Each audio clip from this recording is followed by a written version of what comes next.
দক্ষিণ চব্বিশ পরগনার জয়নগরের বাসিন্দা বিমল সর্দার অটোতে গুরুতর জখম অবস্থায় পায়ে চোট লেগে তড়িঘড়ি আনা হয় জয়নগর স্পন্দন নার্সিংহোমে।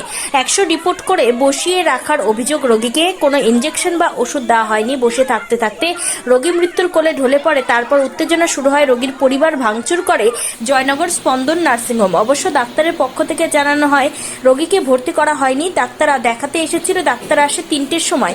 উনি এসে 2:30টার সময় এক্স-রে রিপোর্ট করে বসে আছে। তার মধ্যে এমন দুর্ঘটনা ঘটে গিয়েছে। এর জন্য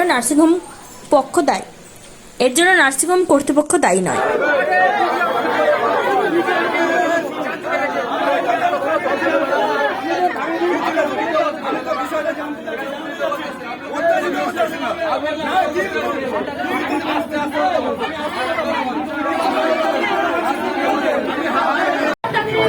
কে মারা গিয়েছে এই নার্সিংহোমে?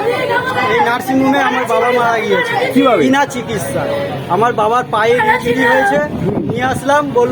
এরা বললো আমাদের ডাক্তার রেডি আছে, আপনারা এক্সরে করুন, এক্ষুনি অপারেশন বা এক্ষুনি সব কিছু করে দেওয়া যাবে। আমার কিছু হয়নি তো বলে এক্সরেটা করে আনলাম। আনার পরে ওরা একবার তাকে এক্সরেটা তুলে, ও একবার তাকে এক্সরেটা তুলে নিয়ে, ওরা সবাই ডাক্তার, ওরা এক্সরে দেখে নিয়ে বলছে ঠিক আছে, এখানে হাওয়া হচ্ছে, এখানে বসো, এখানে থাকো, আমাদের ডাক্তার রেডি হচ্ছে। 3 ঘন্টা হয়ে যাচ্ছে, ডাক্তার আসেনি। নিজেরাও কোনো যন্ত্রণার একটা ইঞ্জেকশন মারেনি।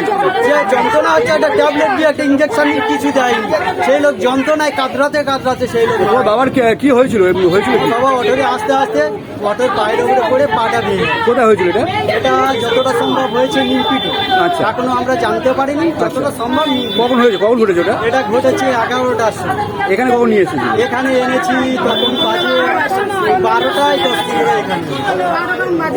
আপনার নার্সিংহোমে অ্যাকচুয়ালি আজকে 2টোর সময় বিমল সরকার নামে একটা পেশেন্ট, মনিত্তটি বাড়ি, সম্ভবত নিমপিন হসপিটালের কাছাকাছি অ্যাক্সিডেন্ট হয় রাস্তায়।